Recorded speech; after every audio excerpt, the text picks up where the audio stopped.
Hello, everyone, and welcome back to another episode of Security Confidential. I'm Rory. With me today is Josh Harrington. Josh is a CISSP CCSP certified director of IT security at Wattpad.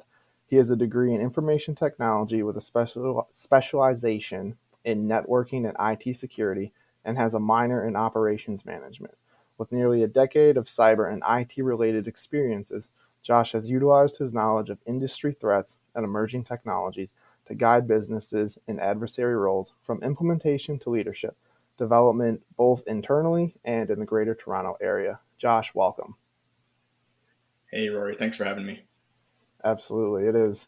It's great to have you. You definitely have a resume of a true security professional and someone who's been in this game for a long time.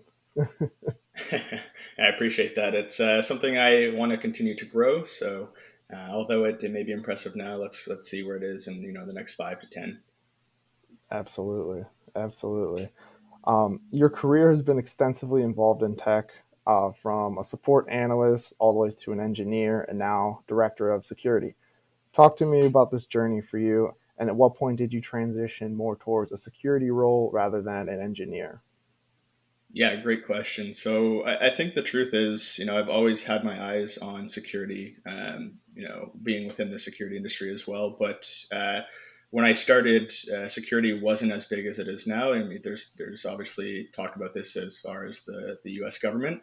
Hmm. So I did the next best thing and wanted to work in IT. I thought that might be the best way to, start the security career, and it turns out that that was the right decision for me. I've always been keen on things like automation and coding, and so that's where we start to see the software engineer as well. I think that that's a great avenue for solving problems, and certainly early in my career, that's what I did, to the point of automating tasks at work, where I was able to start to research in areas that I had a keen interest in. I then tried and I thought about software engineering as a career, but all credit to individuals who can do that. For me, staring at a screen and code for a week straight was a challenging task, and I actually Hmm. found that for me, it's problem solving that I like, and I think that's what you see in security. It's a lot of problem solving, and it's constantly Right. changing. And same thing within my career in terms of consulting. Hmm.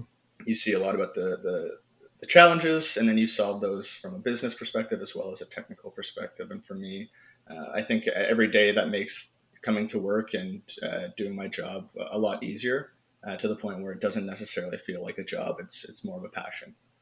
I got you. Yeah, that makes total sense. Do you think that, with security, there is that more of a challenge and every day is kind of, it's shifting. You never know what you might come in for or what the day might hold for you? Yeah, I mean, I think if we look in the past 2 years with SolarWinds and Log4j, those are certainly events that have caused a lot of individuals to shift their thinking and to, Hmm. approach each day as, hey, what's the new challenge going to be, and how do we think towards the future and be proactive in solving it. And so I think having that ability to go into work and know, hey, this is what I'd like to work on, and in some cases, doing a 180 and figuring out, okay, this is what I have to work on, certainly adds to the job itself. Gotcha. Gotcha. How has your previous experiences helped you prepare for your position today? Whether that was, positions that you had coming up to being the director of IT at Wattpad, or even roles before you even joined this organization. Yeah, I think if anything, my previous experiences helped me to become a well-rounded practitioner, and I think that's a theme that I'll probably speak to in these conversations, and I typically speak to when I meet people in person when they have questions around my career as well. Hmm. When you think about it in terms of security, you're working with everyone in an organization that implements security and IT. What I'll say properly is you need to be involved from the start to the end, right? So whether it's threat Right. modeling and understanding the projects that are being put forward, to let's say continuous security once something is operationalized. Um, the positions that I've held have allowed me to understand that and build the relationships, both managing my team as well as the stakeholders involved. Again, if we look at the career that I've had, IT support and software engineering is really understanding code and product and the user's experience. Right. Consulting is rapid exposure to a lot of things. And then, my before Wattpad, it's even a company where growth was through mergers and acquisitions. And so you have to Mm-hmm. have a keen understanding of taking something that exists and bringing it into the fold of your organization, whether that be people, process, or technology. Yep. And then, today working at Wattpad, which is a very user centric platform, there's a lot of perspectives that I've gleaned that have helped me in this position to properly position my thoughts and projects, as well as to explain to end users, the need for security. So I Mm-hmm. think from that perspective, that experience has been it continues to pay dividends. Gotcha. Yeah. Do you think, when you're looking at someone who's maybe a CISO or IT director, whatever the title is, but they're at the top when it comes to information security at that organization, is it more beneficial to have someone who's had experience from the bottom floor all the way up to the top, or someone who just kind of comes in, has maybe a certification here, a certification there, and doesn't have the hands-on experience, but maybe has more of that kind of leadership and certification backing? Well, I think the thing that really sets someone apart is their ability to want to learn, right? You can have, and I've Mm-hmm. seen, especially within cyber, which I'll say is relatively new within the industry. Right. You've CPAs who go into leadership roles within cybersecurity who may not have that background or the experience. They may go through and get certifications like CISSP, Mm-hmm. but it's really the wantingness to learn and to take that information to apply their background and be successful. And again, I've seen it within the industry of individuals pivoting from being a lawyer to going into cybersecurity, or working in risk and going into a more technical role.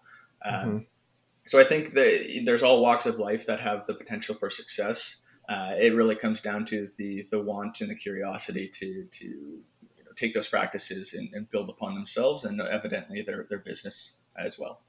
Yeah, absolutely. I totally agree with that. It's that want to learn. It's that eagerness to be involved and be understanding of your organization and all the challenges that come along with it, from the small analyst all the way up to your IT manager, your security manager, whatever the case may be.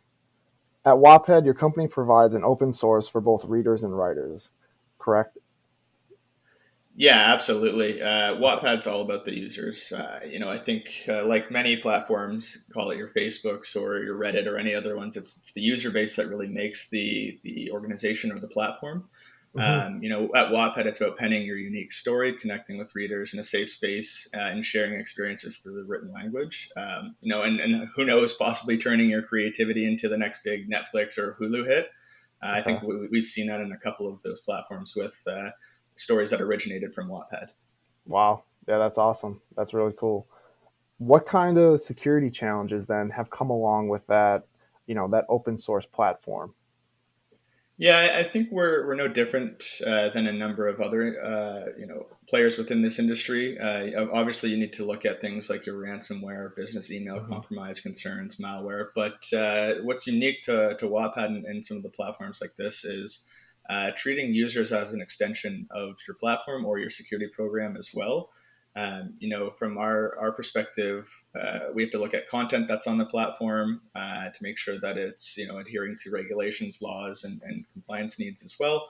We Mm-hmm. have to look at things like web scraping and spam because, of course, you have good actors on the platform, but you also have actors who are trying to push their own wants and needs as well, whether that's taking content from a platform and trying to rehost it elsewhere, or Mm-hmm. redirecting individuals to what might be nefarious websites or their businesses as well.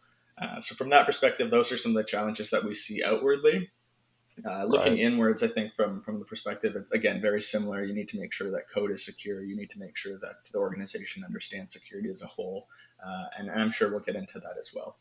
Yeah, absolutely. I think one thing that you hit that even I wasn't really thinking about prior to asking that question is that as much as you're trying to protect your data from people coming in and trying to do malicious things with it, you also have to be cognizant of the fact that people might be coming in trying to take things out, like you said, like things that you might not even realize, whether that's your content or the other stories that writers have put on there, and put it on their own platform. I think that's something that is definitely unique to your role and to your company.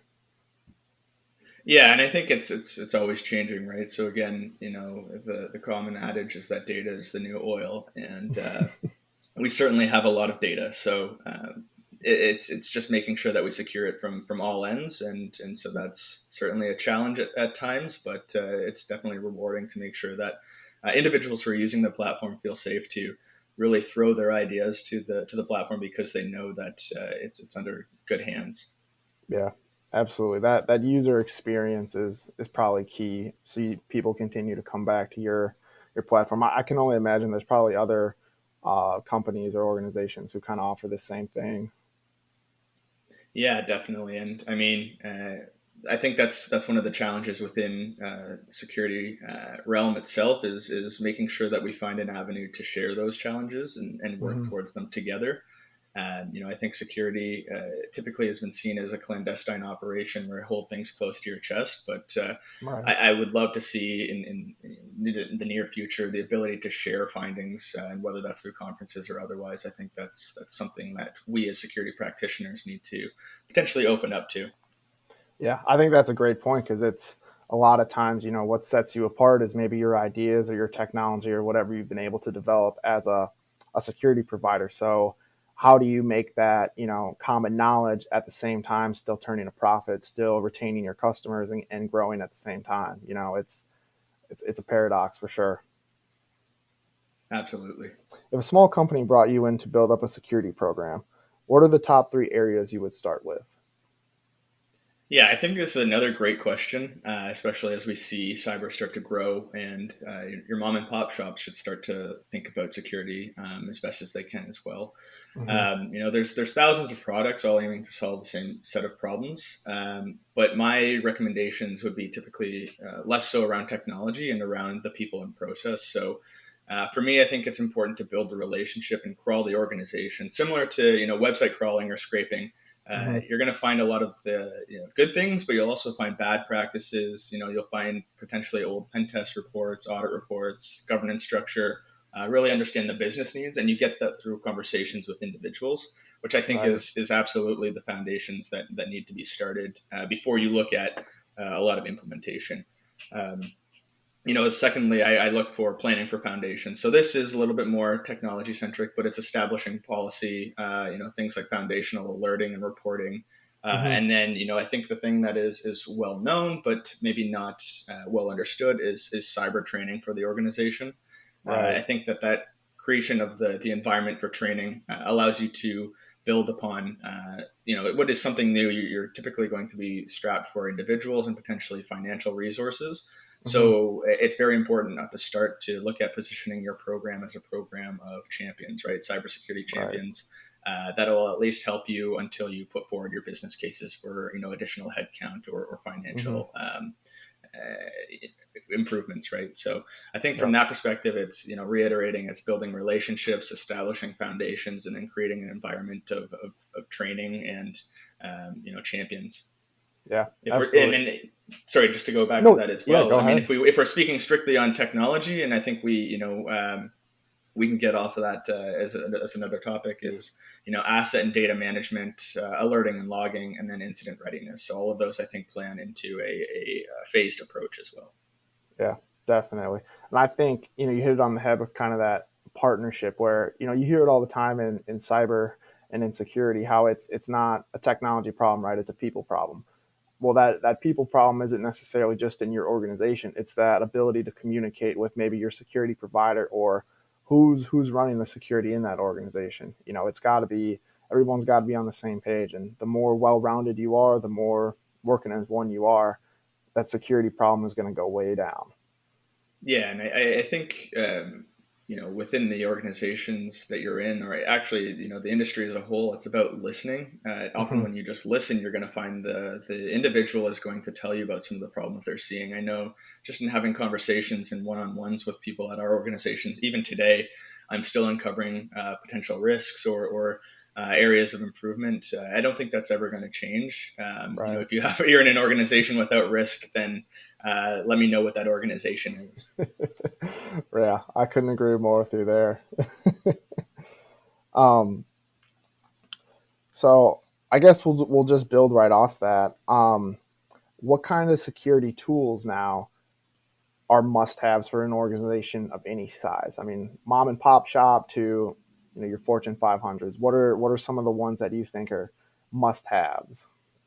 Yeah, I think again, harkening back to the last piece that we were talking about, it's if you don't know what you have, how can you secure it? If Yep. you can't detect what you have, how can you respond to it? And if you don't track your successes and potential missteps, how do you improve, right? So Right. from that perspective, the security tools need to follow those kind of three directives there. Depending on size and the financials that you have within your organization, be it a mom and pop shop or a large enterprise. Hmm. I think those tools, I won't, name a specific one, but I think those tools need to consider those three components, right? And as I said, Right. there's a litany of tools out there. You just need to be able to think about those three questions when you are assessing the tools that you're bringing into the organization. Absolutely. Yeah, that makes sense. When we're talking about the future of IT security, where does your mind go? What kind of challenges do you foresee? And on the flip side of that coin, what kind of solutions do you see to those challenges? Yeah, that's a great question. I think there's potential that we probably won't get to all of them here. I think within cybersecurity, you're often thinking about a lot of items, especially in my role when I'm thinking about it from both an IT and security perspective. Right. Cyber is increasingly hazy. Looking towards the future, I mean, we can look at things like quantum computing and blockchain as buzzwords that people are looking at, but I think you can't really tackle the problems of the future until you're also looking at the problems that we're not solving today, right? Yep. And if I were to look at that in terms of the future, I bring it to data, human capital, automation, Hmm. and then third party risk. I think are four areas that need to be discussed. And I think when we think about data, it's what's accessible to your team internally, but then also thinking, what's accessible to threat actors, right? There's a lot of Yep. services that might open up free accounts, which allow them to glean some information about your organization. Um, we see increasing targeting for organizations, especially, even if we're looking at an individual company or an industry as a whole. I think what we used to see is the shotgun approach of let's just throw the latest vulnerability or exploit at organizations, and now we're moving towards that.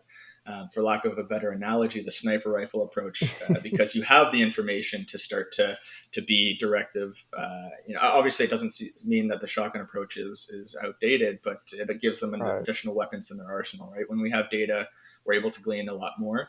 And I think that you get that visibility and kind of looking inwards. Organizations previously have seen cybersecurity and the costs associated with cyber as a cost center, right? It's been Yeah. something that they need to throw money at because it'd be nice to have this protection. Whereas now I think we're transitioning to a time when it's not a nice to have, it's a must have. Um, Hmm. I think again, looking at adages here, it's not if it's going to happen, it's when it's going to happen. But for me, Right. it's how are we going to respond when it happens? It's going to happen, and you need to be able to understand how to do that. And I Hmm. think data is going to play a massive role as part of that. Um, Kind of transitioning that into what I said about human capital. It's about bolstering your individuals to make sure that they have a wide set of knowledge. It's making sure that they're not eyes on glass, looking through and parsing through heaps of information when they need to be able to make the decisions. I think that's where we'll start to move towards is decision making, and less so the potential for analysis. Of course, as I said, that's still going to exist, but Right. um, I think it takes a village, and human capital is extending cyber to the entire organization. When you think about it, even your marketing team should have some kind of cybersecurity mindset, Yep. whether that's pushing forward a tool, or it's making sure that you're letting the industry know that cybersecurity is something as an organization you take seriously. Yep. So I think that's an important piece there. No, absolutely. I mean, you're the expert here, so people, this is what we want. I mean, people want to hear from you. And I love everything you're saying. I think if we see a kind of a repeated pattern here, where it's the person at the company who cares the least about cyber or is least cyber security mindseted that's the dude who, that's as strong as your security is right there, that individual. If he doesn't care, then as a whole, it's like it doesn't matter, because that person could be the guy who opens that link or goes to that malicious site or whatever. And then if you don't have the tools in play to counteract though, that action, what are you going to do? And I feel a big question, or something that I like to talk about all the time with people when I'm, talking cyber and talking security is, if you don't think this service is, you don't need it, or whatever the case may be, what's your plan if this bad thing does happen? Where are you going to go to fix the problem? And I think that's really the best conversation to have, because then you kind of can, people can discover for themselves that, hey, well, maybe I don't have a plan. Maybe this isn't going to work. Maybe this isn't a good idea to just rely on, in-house measures or the local IT shop, right? Yeah, absolutely. And I think you've touched on maybe the third party risk piece, right? So it's no Mm-hmm. secret that the world's continually converging on collaboration. There's tight knit relationships in cybersecurity. There's tight knit, vendor relationships that exist. And through that, you start to form almost a cybersecurity mesh with your vendors, your partners, your users, whatever. Right. And I think we need to extend past your typical brick and mortar security and start to think about those individuals, because hey, if your vendor gets popped and they send you a link, there's an inherent trust that you have that what they're sending is related to the business you have with them.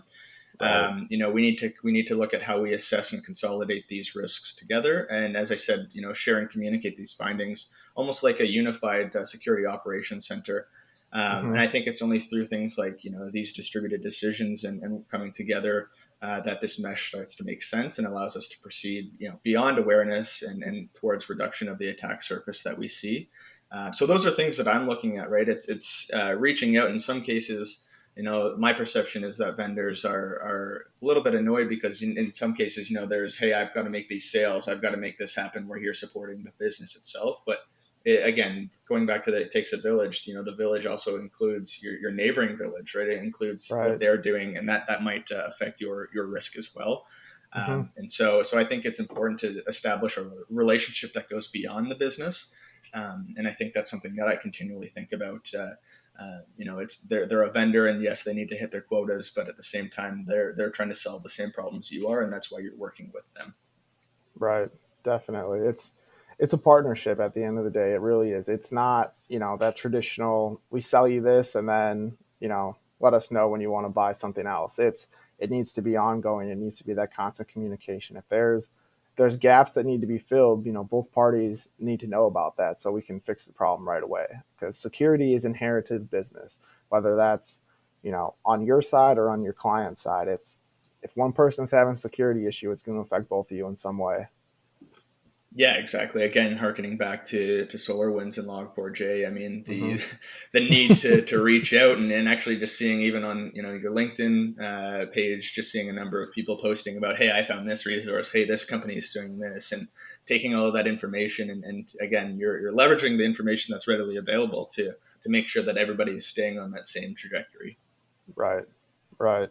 What are some key points you work to hammer home with your employees regarding security mindset? Yeah, so I think this is another good question, but it's a tricky one in that Right. you have individuals from all walks of life with all varying technical prowess as well as business prowess as well, and Mm-hmm. for me it's making sure that they understand that security isn't the house of no. For me, it's the house of yes if. I want to Right. do this. I want to implement these things here. Okay, well we can do this. Here are some of the risks that exist. How are we going to mitigate them? These are the Mm-hmm. controls that need to be put in place. It's about thinking of almost rudimentary in some cases where you need to have your messaging be clear and bring everybody up to the same level, but Mm-hmm. also understanding that the business is going to have some churn, right? There, it's just Yeah. that's part of life, and making sure that your message remains consistent across different employee life cycles. And for me, it's kind of making sure that you have some consistency in almost a calendar of cybersecurity awareness training.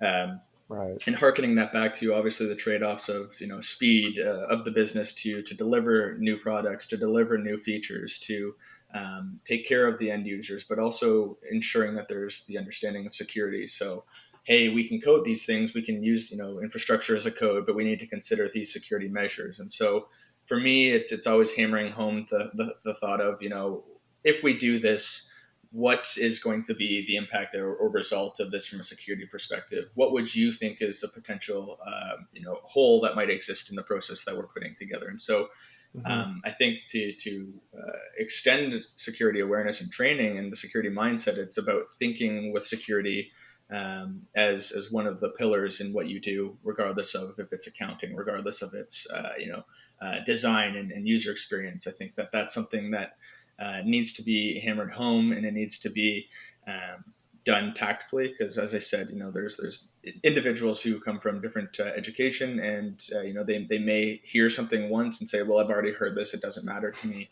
It's about, again, making sure that they understand that you're treating them as a peer and less so as someone that you're kind of yelling from the heavens, do this, do that. It's hey, this is what we as a team need to do. And so that's the Hmm. security mindset, at least in the organizations I'm in, is Right. security as a team.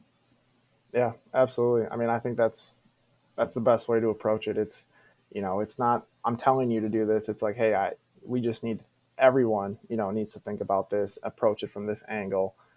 Then it's not kind of like, oh, I have to do this, or I have to, log in through here, go this way, or whatever. It's, you do this because this is just how it's done. This is the best way to get it done.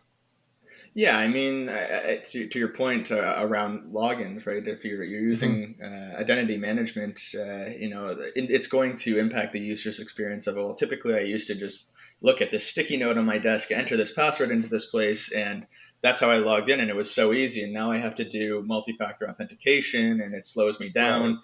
Um, we can look back, and I'm sure there was apprehension across, even just using TVs, right? It took a long Hmm. time for adoption, but eventually it becomes part of their regular, everyday kind of routine, and it stops being an issue. It's more so this has to be done, as you said, it has to be done in Yep. order for us to be secure. So I think that that's absolutely correct. Right on. Right on. All right. Switching roles a little bit here. What kind of message do you want to give those analysts, lower level IT workers who are just starting off on their career? They look at you and where you've gone and what you've been able to do, and they say like, "Man, I want to be like Josh." What kind of advice would you have for them? Yeah, I think honestly, I'd say life isn't really about replication. It's about finding your own path. What makes my career special is, what's the potential that it could be? What can I do to, get to whatever my goal is? And look at myself or other industry leaders here and say, not so much what have they done? I need to do the exact same thing, but use their experiences and reach out to them and start to glean information from them. Where did they fall flat? Where did they fall short? How do we, Hmm. where did they find successes? How do I kind of take my own goals and extrapolate from that, not necessarily do the exact same thing. Right. Um, I think find the areas that you're interested in and approach them from a systematic point of view and less so as a single entity. So if we think about this, even from security, right? It's Hmm. security as a whole looks at data security, asset management, identity management, a litany of things, as I mentioned, right? But if Right. you're looking just at vulnerability management, are you going to be as secure as if you're looking at how vulnerability management plays with your security operations team, with your incident response team? So Hmm. like your career, you should look at it from that perspective and say, if I do this MBA, how is this going to help me? If I do this, how is this going to help me? Right? Yep. Much like my career, for me, again, IT, engineering, consulting, a lot of that created the well-rounded view that has allowed me to succeed by having communications with individuals and being able to translate, let's say, a business need to a technical need. Right. Um, Again, it's really about the fit for your goal. Um, I think it's about being curious as well and constantly learning. I think that's one of the things that I've said here before is, um, if I went into any room in my house right now, I think I've got about two or three books, whether it's technical, whether it's, it's fiction, whatever it might be, I can pick that book up and start to read, whether it's just a page, a paragraph, or the entire book. It's something that's going to continue to push you outside of just your understanding within your industry. Yep. And it allows you to take that information and extrapolate it again and provide it to your career, right? So Yeah. in our day and age, there's so much information out there that you can't possibly know everything, you can't recall everything, and the industry and the entire world is changing so quickly that one path may be open today and it may not be open the next day. And so it's understanding the way to walk those paths that Hmm. is going to actually give you the ability to proceed forward and to be ambitious to a degree as well. Right. Finally, and not to keep talking here and droning on, but I just think it's very important Absolutely. Keep to, as going. part of a career, is volunteer and step out of your comfort zone. Go to Right. conferences, join Slack channels, message folks on websites like Reddit or LinkedIn. You're Hmm. only going to go as far as you let yourself. There's safety and familiarity, but there's also growth in being uncomfortable. And Right. so, I think a lot of people within the industry might say, I want to be like Josh, but I'm an imposter. I don't believe I'm not in this industry. I shouldn't be in this industry. But I think there's also growth in the imposter syndrome, right? I think when you have that feeling, that's how you're continually learning, and Yep. that's that uncomfortable feeling. If you feel like, hey, should I really be here? You should use that feeling to push yourself to continue to grow your career. Hmm. I worry more about when I don't have that feeling, because you start to question, am I still pushing myself? Am I still learning? Is this where I want to be? Am I happy being here? Right. So Yeah. Definitely. I think it all ties back into, I mean, you hit it on the head when we first started talking. It's just constantly learning, and in security as a whole, whether you're talking even cybersecurity or physical security, it's always changing, right? What worked, a couple years ago is not going to work today because bad actors are coming up with better, faster, more effective ways to get in, get what they want, and be gone. And if you're not staying up to date with that, if you're not staying up to par, you're going to be left behind.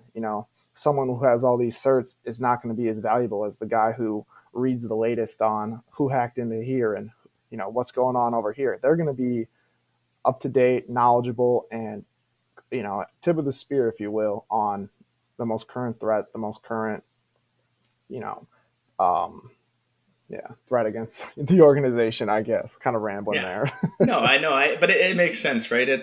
I do see a lot of tremendous value in certifications and continuous Hmm. training, but it's, yeah, to your point, you have to remain current. And I think within this industry, not to kind of box it here, but within cybersecurity, you have to have the want to take learning outside of your normal 9 to 5 or whatever your hours are. You have to want to be curious and continually learn. And it might not even be within the field that you're in that you should be learning at, but you can start to pull information and tie that to your field, which creates all the more value and allows you to proceed in your career. Right.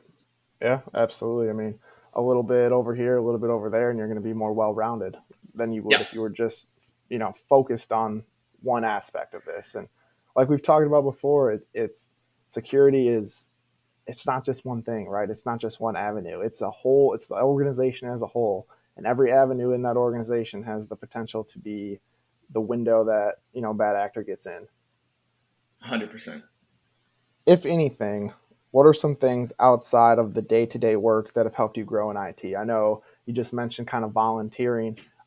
What else, or what kind of volunteering would you say has kind of helped play a role in your learning? Yeah, I think again, it's the extrapolation of information that you can glean from areas that are not within your industry, right? So sign up for Hmm. things that aren't cyber or IT related. You don't need to be a master in everything in life, and you'll grow your network, your character. You're exposing yourself to a lot of things that maybe you hadn't thought about previously. Again, hey, maybe take one Sunday of every month and do sign up for a class that you wouldn't have thought about doing. Basket weaving, sure. What am I going to learn from basket weaving? There's a lot that you can take from that. The Yep. industry and your life, in fact, is going to be about relationship building. It doesn't need to serve a purpose all the time for progressing your career. But that said, a lot of people make careers out of connecting like-minded individuals and that Yep. systematic thinking. Again, let's look at this from something that I'm passionate about in hockey. How does someone who loves hockey work with someone in data science, and then boom, we've got hockey analytics. And now we have a lot of organizations are looking at the analytics and underlying components Yep. of players when structuring a team. But the truth is, I don't have all the answers. but I do my best to connect with and learn from everyone I meet. And I think that that is a key way to continually grow. Ask people about themselves. And as I said, listen. And if you truly listen, you're going to find a lot of information that you can, use from Susie Q to talk to John Doe about, and John Doe allows you to talk to Jane Doe. And now you've got a network that you're building here of like-minded individuals, or you can connect them together. And I think that that's very powerful. And Yeah. people will remember that, right? They'll remember, hey, that's Hmm. Josh. He's the person who introduced me to this person, and now I've got this business with them, and I couldn't have done this if I didn't meet Josh. So, Right. Definitely. And I think, everyone always wants to talk about what they've done or their accomplishments. But when you're learning and you're trying to grow and you're trying to get in there, it's less about you. It's more about, them and learning and listening to the people who are going to help you, right? Giving them the opportunity to give you that advice or to give you that knowledge that maybe it won't help you get this, exact job or this exact, want that you're going after right now, but that knowledge might come in hand down the road, just like you said with, Susie leads you to John and John leads you to Frank, and it's all about that network.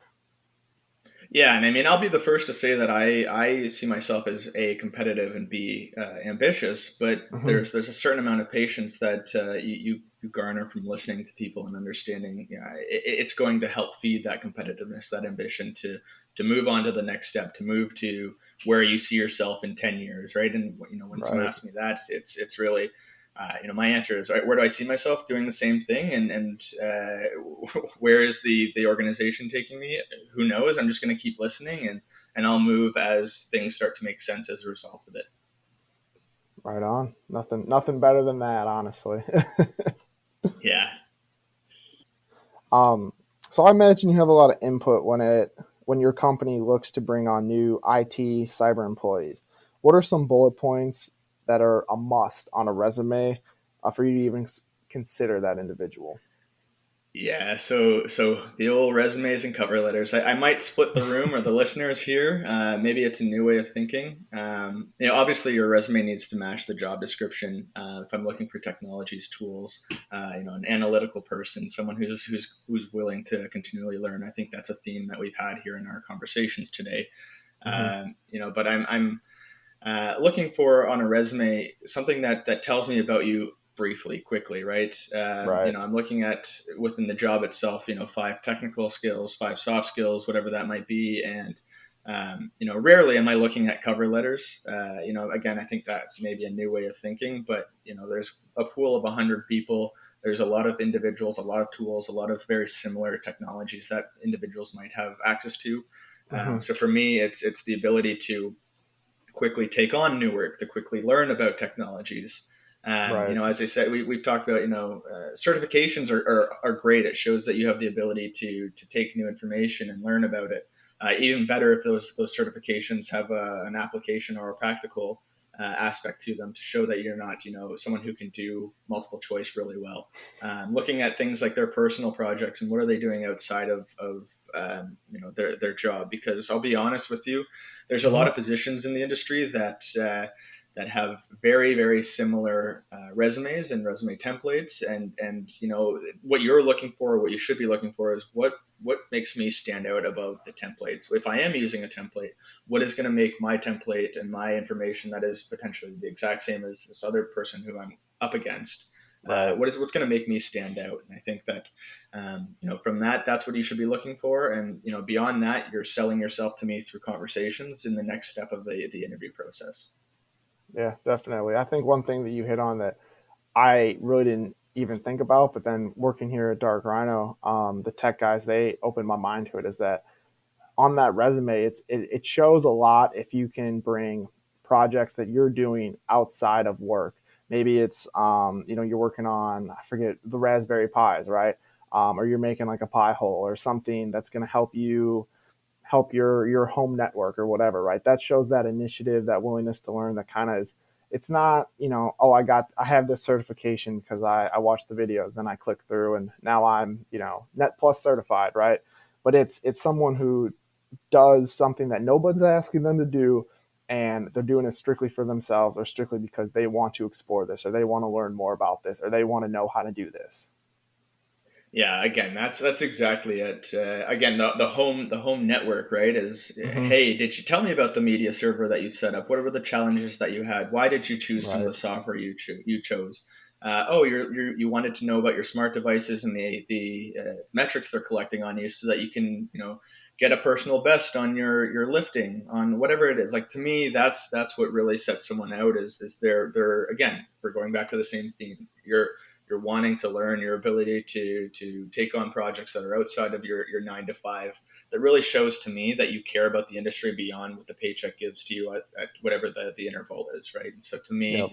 um, I love seeing that, and I love a team that is capable of doing things on their own. I would say I'm the furthest from a micromanager, in that I want to enable my team to make decisions, to make them Hmm. fast, and to fail fast as well. Again, I think that's a commonality with things in agility, but truly, I think that there's saying that you want to be agile, and there's actually putting your the money where your mouth is, right, and saying, hey, Right. we did this, it didn't work, all right, let's move on, we've learned from it, right? And so same can Hmm. be done with projects. And again, I want to hear about I did this within the interview process. I did this and I failed spectacularly, this is what I learned. Right. Because I need to know how someone works in a time of duress or stress, and how do they think about things, how do they move forward.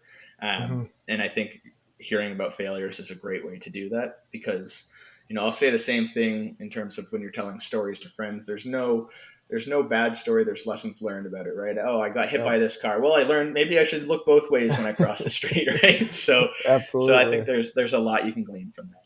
Yeah, and I think that failure part is huge, and that's something that doesn't really come up a lot, especially in an interview, right? Because why would you want to tell this person who is looking to hire you like how you failed? But then you flip it around, and it's like, well, I learned this, and I know not to do this, and failing fast is something too, where you want somebody who, as soon as it's not going to work, they're like, okay, we need to change tactics, we need to do something different because this way isn't going to work. And I think in IT security, anything related to you know our world, it's you got to be able to change directions fast, because if it's not going to happen, we got to find the way that's going to make it happen. That's it. That's exactly it. All right, so last question for you. I mean, kind of touched on it a little bit, but what's next for you at Wattpad and cybersecurity and life, whatever. Yeah, I mean, there's a lot going on, but I think it's a little bit early to consider, from a career perspective. Hmm. I think, especially with Wattpad, and obviously during this conversation here, still being there, I am happy with the culture, happy with the role, happy with the team that we're building. So, I haven't been here too long. I do see a future with it, and building out, the program itself. Eventually where I'd like to go in terms of career growth, lending my service to a number of enterprises or companies within the industry is always something that's intriguing. Obviously, having a background in consultancy, Hmm. what does that look like to go it alone and understand the trials and tribulations of starting your own business, and being the breadwinner and the person Right. who is responsible for a number of pieces around that perspective. Hmm. But I mean, in life, as I said, it's important to continue to grow. So I've got a few things going on. I think actually this weekend for me, it's getting a scuba certification, because why not, right? That's just, you've got Absolutely. one life, just have fun with it. What's next? Maybe fly a plane. Who knows, right? We're in the water. Let's go to the air. Um, Love it. Love it. in terms of, if I had to recommend something like a book, or a way for people to continue down this path, for me, I think it's entirely dependent on the individual. But I'm a big fan of Audible, and I'm sure a lot of people within the industry are doing very similar things. But you're out for Right. a walk, you're exercising, you've got the ability to read and listen, and continue to learn. So why not take advantage of it? But Definitely. the one that I continue to suggest to people, because I think, as a world we probably need it, is there's a lecture by Brene Brown on the power of vulnerability. And I think in terms of vulnerability, we don't see a lot of that. A lot of people are, they're worried about how they're perceived. Hmm. And I think it's important to be vulnerable, to, again, to learn from your mistakes, to Right. realize you don't know everything. And so I think that that's something that a lot of people could could look at. Yeah. And then finally, I'll just wrap it up with, what else might be next. Well, I just came from RSA not too long ago. I met up with Gotcha. Candy Alexander, who's the international president of ISSA. Wow. Join their cyber executive forum, and who knows, maybe start a chapter up here in Toronto as well. That's Again, it's awesome. continual growth, continual learning, and maybe taking on a little bit more than you're comfortable with, but Hmm. again, growing from that. No, definitely. I mean, I think you hit it all on the head. And if there's one topic that we can leave people with, it's just continue to grow, continue to learn. It's only going to make you better. And being in that state of uncomfortability is going to yield the greatest results. It's going to make you grow the fastest, understand what's going on, and get ahead of the ball.